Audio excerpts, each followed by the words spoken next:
ఏ మనిషికైనా తన యొక్క పూర్వపు చరిత్రని బట్టి సమాజంలో గౌరవము, ఆదరము ఉంటాయి.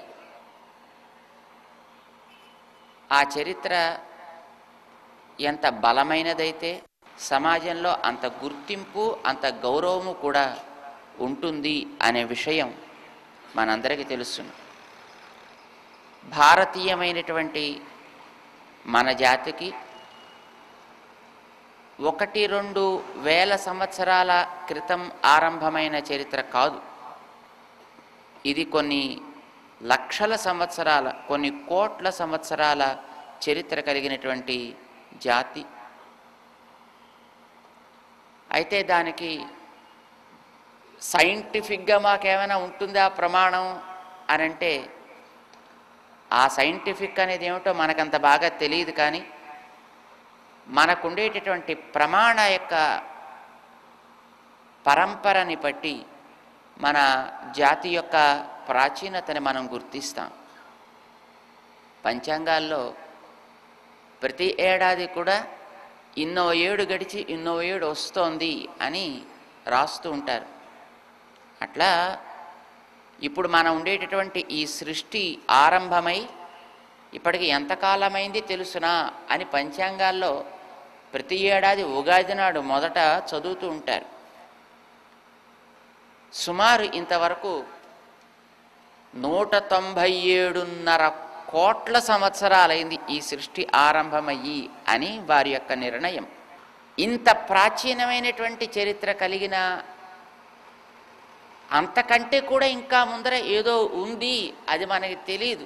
మనకి అంతవరకే మన పంచాంగకర్తలైనా చెప్పారు తప్ప అంతకుముందు ఇంకా ఎంత ఉంది అంటే మాకు చెప్పడం కష్టమండి, ఆ పైన మేము దాన్ని అందుకోలేము అని వాళ్ళు చెప్తారు.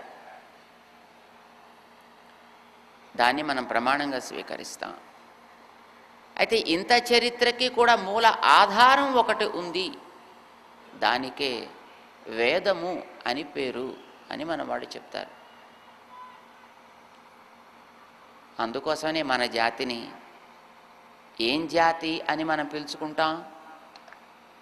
మనందరి జాతి ఏమిటి? ఏవో పేర్లు చెప్తారు, రకరకాల పేర్లు, నిన్న మొన్న వీడు వాడు కల్పించినటువంటి పేర్లని. కానీ మన జాతికంటూ ఒక పేరుంది. మన జాతి కంటే కేవలం మన ఊళ్ళో, మన ఇండియాలో ఉండే జాతి అని అనుకోకండి. ఈ మట్టి మీద జీవితాన్ని సాగించే ఏ మూల, ఏ ఖండంలో ఉన్న జాతికైనా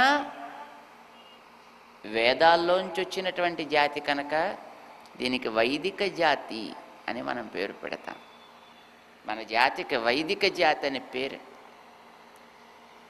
వైదికులు అంటే ఇప్పుడు ఈ మధ్యన కొంతమంది వాళ్ళకి పేరు పెట్టుకున్నారు, వైదికులని, నియోగులని, 6000 నియోగులు, ద్రావిడులు, ఇలాగా. అది ఒక సెక్షన్ ఆఫ్ ది సొసైటీ, లేదా ఒక సెక్షన్ ఆఫ్ బ్రాహ్మిన్స్.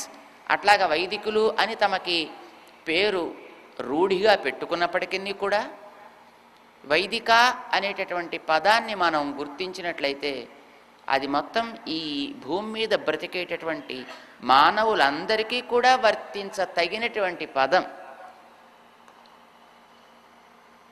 ఇంకా కొంచెం మనం స్పష్టంగా మన దాకా రావాలి అని అనుకుంటే అలాంటి వేద ప్రమాణాన్ని గుర్తించి దాన్ని గౌరవించి అందులో ఉండేటటువంటి అనేక రీతులు, అందులో అనేక రకాలైనటువంటి మార్గాలను మనకి ఆ వేదాలు ఇచ్చి ఉన్నాయి. ఏదో ఒక్కొక్కరు ఒక్కొక్క మార్గాన్ని అవలంబించి ఉండొచ్చు. ఒక్కొక్కరు అందులో ప్రతిపాదించిన ఒక్కొక్క దేవతా స్వరూపాన్ని ఆరాధిస్తూ ఉండొచ్చు. ఒక్కొక్క రకమైనటువంటి సిద్ధాంతాన్ని, సంప్రదాయాన్ని తాము ఫాలో అవుతూ ఉండొచ్చు. It's fine. ఈ వేద విశ్వాసం కలిగి ఈ భూమినంతటినీ పరిపాలించినటువంటి వాళ్ళని ఇదివరకు రోజుల్లో చక్రవర్తులు అని అన్నారు. చక్రవర్తి అంటే మొత్తం వాడు భూమినంతటినీ పరిపాలించేవాడు. మన వాళ్ళు ఏదో షట్ చక్రవర్తులు అని ఒక 6గురిని స్పష్టంగా చెప్పుకున్నారు. అసలు చాలామంది చక్రవర్తులు అంటారు. అయితే ఆ చక్రవర్తి అనే పదం క్రమంగా అది కొంచెం అలా పలచబడుతూ పలచబడుతూ వచ్చి ఇప్పుడు మన పిల్లలకు కూడా మనం చక్రవర్తి అని పేరు పెట్టేసుకుంటున్నాం. ఇప్పుడు వీళ్ళు కూడా చక్రవర్తులు అయిపోయారు. వీళ్ళు జనకుణ్ణి చక్రవర్తి అంటారు, దశరథుణ్ణి చక్రవర్తి అని అంటారు. కానీ నిజానికి వాళ్ళు పాపం ఈ చక్రాన్నంతటినీ మొత్తం తిప్పిన వాళ్ళు కారు.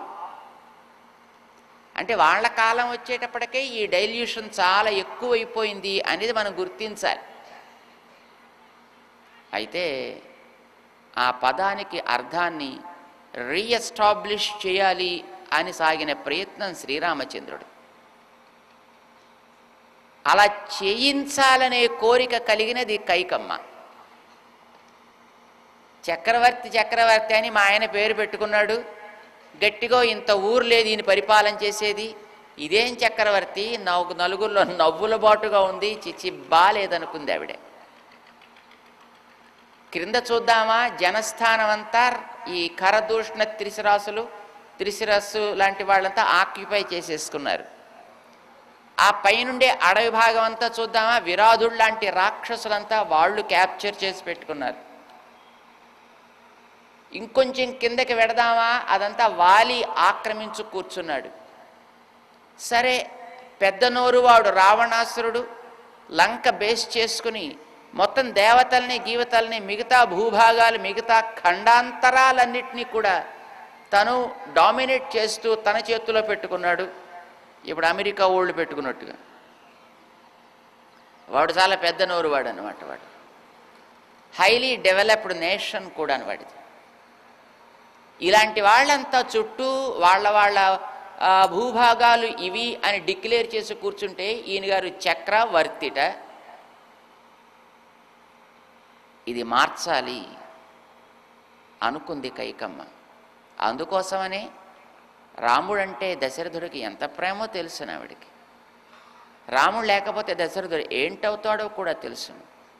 కానీ తన సుఖం కంటే ఈ జాతి యొక్క, ఈ దేశం యొక్క, ఈ ప్రపంచం యొక్క స్థితిని క్రమబద్ధం చేయడం అవసరం అనే ఇంగితం కలిగినది కనుక పట్టుపట్టి రాముణ్ణి అడవికి పంపించింది ఆవిడ.